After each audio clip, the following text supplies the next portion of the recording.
your life work.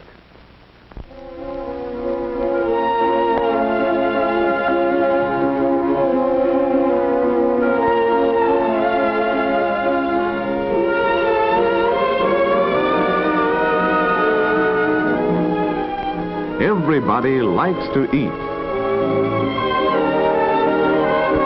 Of course, each may have his own individual preference, but no matter whether it's a hot dog at the county fair or a full-course dinner at the Ritz, there's no denying that people like to eat. Food is the high spot in our daily lives, whether it's aboard a speeding train or in our favorite lunchroom round the corner. For man must eat, and therein lies the secret of the growth and popularity of one of our biggest industries, the restaurant. Here is a business employing over 2 million persons and doing over $2 billion worth of business annually, all because people have to eat, like to eat, and don't like the work of fixing their own food. But not all people like the same food, served in the same way and at the same price.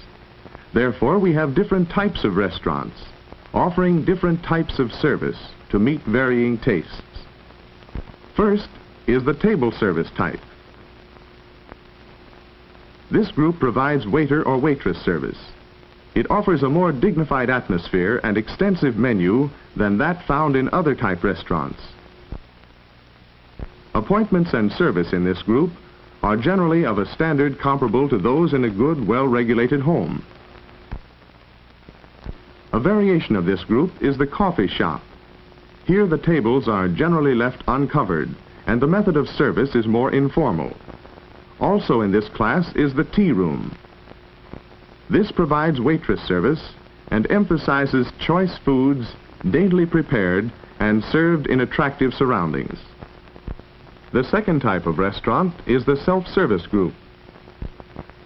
Best known among these is the cafeteria. Here the customers furnish their own service by making their selection from foods displayed at a serving counter and carrying it themselves to convenient tables. This style of restaurant offers the distinct advantage of speed and economy. The third type includes counter service. Foremost among these is the corner drugstore. This type of service is an outgrowth from the serving of ice cream. Here the customer may secure various sandwiches or luncheon snacks quickly and economically. Also included in this group is the luncheonette. This is a style patterned after the drugstore soda fountain, but with a somewhat more extensive menu and better appointments. Here too, speed and economy prevail. The fourth and most recently developed type is the drive-in or curb service type. Here the customer need not even leave his car to enjoy the tempting varieties offered by this type service. This is a restaurant, soda fountain, and picnic all rolled into one. Its location is determined by the flow of automobile traffic to provide a constant source of business. But regardless of the style or type of restaurant, they all have one thing in common, and that is the serving of food. This must be prepared on the premises. So a restaurant is a factory as well as a retail and service institution. Here in its kitchen or workshop must be manufactured all the goods sold to its customers. This is its production line, hurrying to keep pace with a hungry world. But this is no ordinary business of assembly, for here we are dealing with perishables. Many raw materials must be obtained daily and kept under refrigeration until used. Furthermore, it must be handled under the strictest sanitary requirements, for here rests a great public responsibility and a private reputation.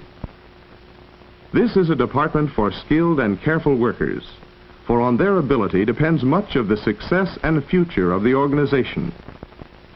But there is more than food and service needed for success. Behind the smooth, efficient running restaurant is the manager. On his shoulders rests the responsibility of the success or failure of the business. If the restaurant is large, his duties are only supervisory. If the restaurant is small, he may be the manager, cook, and waiter all in one. But large or small, He must have a working knowledge gained only by experience with each and every job over which he has control. He must have perception to gauge his customers' desires and know when their wants are being satisfied.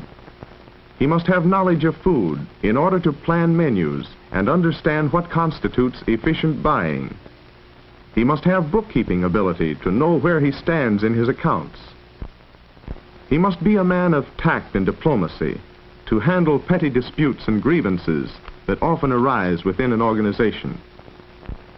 He must have all these attributes and more if he is to be truly successful. For the urge behind the daily flow of customers to his establishment is produced by his foresight, his planning, and his initiative. Managing a restaurant takes more than just being good in some one phase of it. Take, for instance, Aunt Martha. All her friends told her she was the best cook they knew. She made the best pies. She made the best puddings. And her muffins, Well, anyway, Aunt Martha decided to go into the restaurant business. So, she rented a vacant store, the first one she found, got busy and cleaned it up, got new furniture and spent plenty of money decorating the place, and soon Aunt Martha was ready for business. But business wasn't ready for Aunt Martha. The fact that the store happened to be on a quiet side street hadn't occurred to her, and neither had the fact that she didn't know how to plan her meals economically. All in all, poor Aunt Martha wasn't making a go of it, and the worst of it was she didn't even know why. The fact was, Aunt Martha was no manager, even if she was the best cook in town. And the sad truth is that her experience is typical of 50% of the people who start their own restaurants. Think of it, that so many failures should occur all because too many Aunt Marthas rush in with no real preparation for the job. Successful management takes a lot more than just knowing how to cook. It takes the knowledge and forethought of a businessman, coupled with a thorough understanding of each of the many phases that go to make up the operation of the restaurant business. This all takes training, lots of training. Training that cannot be acquired by the hit and miss process of unguided experience. But where can one get the necessary help to fit him for the work? Nearly 100 vocational schools located throughout the country offer specialized training in the field. In addition, special restaurant administration programs have been inaugurated at leading universities. Some of these programs even lead to a master's degree in business administration. But perhaps you're saying you're not interested in managerial work. Perhaps it is some specialized field like cooking or dietetics that holds your interest. Here again, training is just as important as it is in an executive capacity.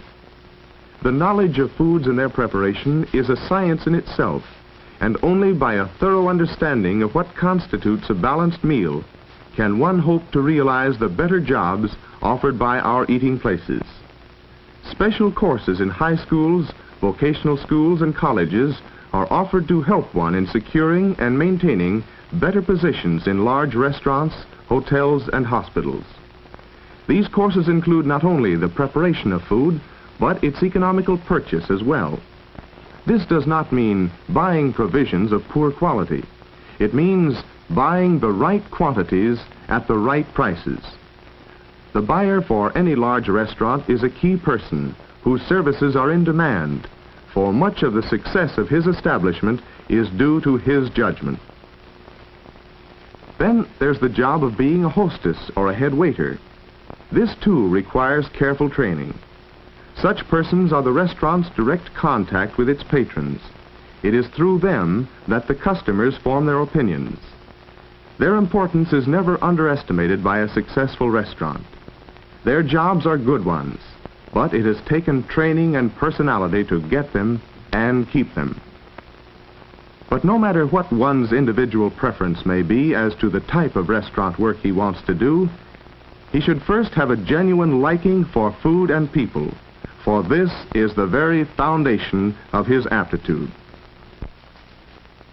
If you have this natural inclination, plus the proper training and willingness to work, the restaurant business offers many opportunities and a promising future as your life work.